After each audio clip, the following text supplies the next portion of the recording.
Hey everybody, Syntax77 back with you, and today I want to share with you a piece of gear that I've been checking out for a little while now. It's my newest hiking pole. It's called the HikingBear hiking pole, and the reason I thought this would be interesting to you guys out there is because this is, in my opinion, from checking it out, a good combination of price and quality features, basically value. Now, some of you that follow the channel might be saying, Syntax, I rarely see you at hiking poles, so clearly you must hate hiking poles. Why are you doing a review on hiking poles at all? Now, that is actually not true. I do like hiking poles. In fact, I wish I could use them more, but because I'm filming out on the trail using both hands for camera and sound gear, it can be a little hairy to use hiking poles as well. So unfortunately, I just don't really have the option a lot of times, or most times, because I film just about all my trips. Now, I actually covered this in a separate video. I did a SynChats video where I had a discussion about my thoughts on hiking poles. The topic at hand today, hiking poles. So I'll skip all that. If you're interested,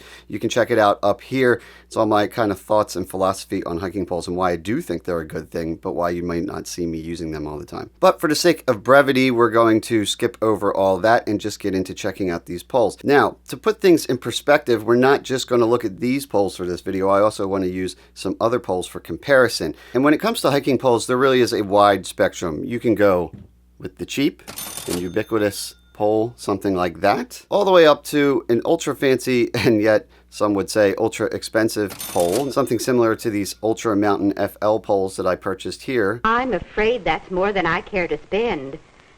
Do you have a cheaper pair? Somewhere in between is something like these HikingBear poles here.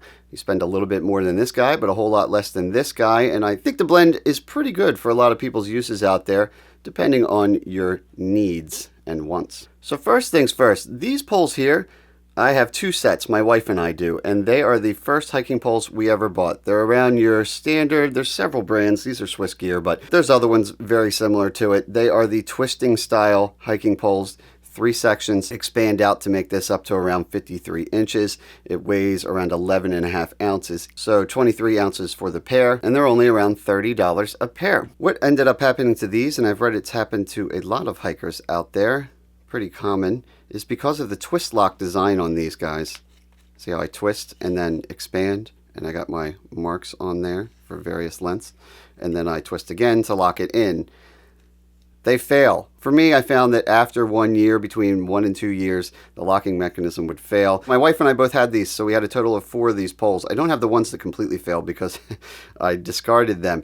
These ones here intermittently fail on me, and what I found out from viewers is that, yes, the culprit seems to be dust and dirt getting inside of there, so you can kind of blow that out and get them to come back to life, but it drove me a little batty. Another issue with these poles you may have noticed here, they have cork handles, which when you first get them, it's soft. It's obviously lightweight, which is probably what they were going for to keep this pole down to 11.5 ounces a piece. But after some use of pounding on these poles in wet conditions, that cork broke away. Now, I don't know how much it would have continued to break away because I retired them shortly after, but yeah, that's not necessarily a good thing. So at that point, I said, enough of that, especially because at the time, a few years ago, I was looking to do a winter trip in New Hampshire with some pretty severe conditions, and I wanted something much more robust. So what I ended up with were these black diamond poles. You see how they collapse down into 3 sections there, a little bit of a different setup. They fold out. I've shown that in other videos, so I'll skip it, but they also have a much nicer handle, as you can see there. It's made of a material called EVA, or ethylene vinyl acetate, which has a much better feel and better endurance. Of course, these poles were much more expensive than my first pair. They were $120, something that when I first started backpacking seemed insane to me, and still kind of did when I did it, reluctantly. But I'm glad I did. But like I said, I was looking for a pole that would not fail me and would still be relatively light. Now, these poles here are the heavier grade mountaineering version of the Z poles by Black Diamond, and they are 11.5 ounces. Out of fairness, if you wanted something more comparable to the HikingBears, a more 3-season pole, you could get these in a 6-ounce version. But who wants to spend $120? Not really me. And I would say a lot of people probably agree. So enter our more moderately priced $45 HikingBear pole. This guy is 8 ounces and it's a carbon fiber blend pole. Unlike those original poles I had with the twist lock, it has more of a pressure lock system here, which is adjustable with this nut. So you can tighten that so that it's not too hard to close, but it closes and it locks in nice and solid. No junk in there to get messed up. Very simple, just nut and bolt system. I've done my best to stress test these and force them in, and I cannot with reasonable pressure, unless of course you have it set wrong, in which case you could force it. But as long as you tighten it just another little quarter turn or so, you're back in business.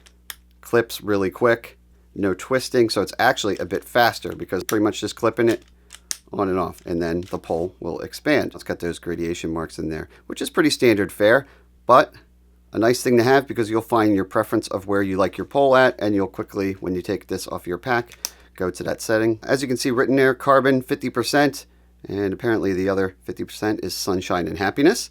Quite nice. But these are a carbon fiber pole as they advertise it, or I guess since it says 50%, a carbon fiber blend. But what that does is bring this pole's weight down to 8 ounces a piece, and I did weigh that myself. Now on Amazon's page, they do have 2 different spots where weight's listed. One of them says 9 ounces, but I can assure you guys I weighed this myself, and it was 8 ounces on the dot, and that was with all of the attachments. Moving along to the handle, and this is one of the reasons I broke out that black diamond for comparison. You'll notice it is not cork, and it's not a hard plastic, but rather it is that same EVA material, which from what I've researched lightly is a polymer that is soft without being spongy, and it does have a nice feel to it.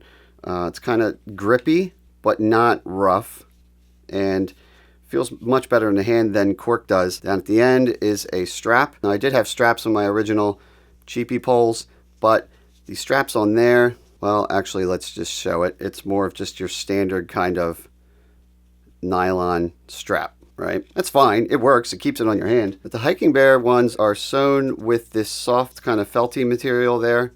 Now, of course, that might soak up a little moisture, but I would imagine that's a negligible amount.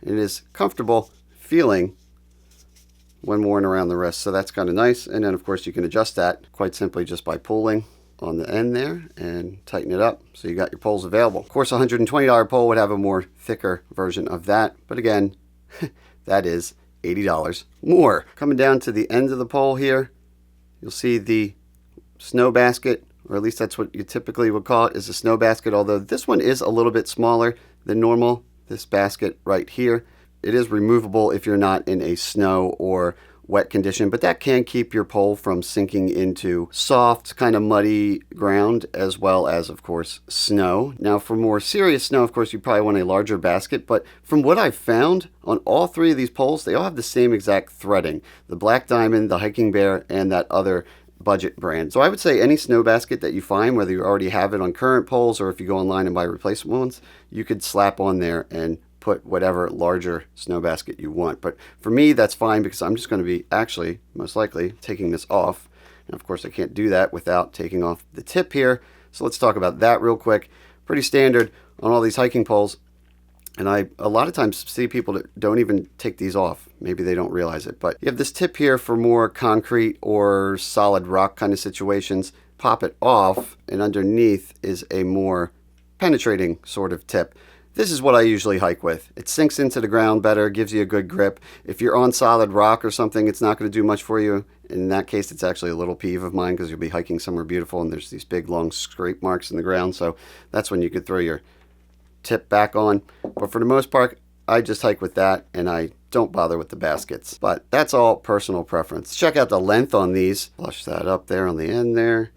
And just barely crosses the 24 mark. Now their list length for minimum compressed length is 25 inches, so I would say that's definitely true. You can throw it on your pack, of course, and then when you're ready to go, like I said, you just deploy it, hit your 2 clips, and it goes all the way out to 53 inches. Just don't want to go past the little thing that says stop there, of course, but we'll lock that in, and I'll pull it all the way open so we can take a look. Now it's probably not all going to fit in frame, but there it is. And I will say these are impressively light feeling. They do feel pretty good. I mean, I've had them for a little bit now.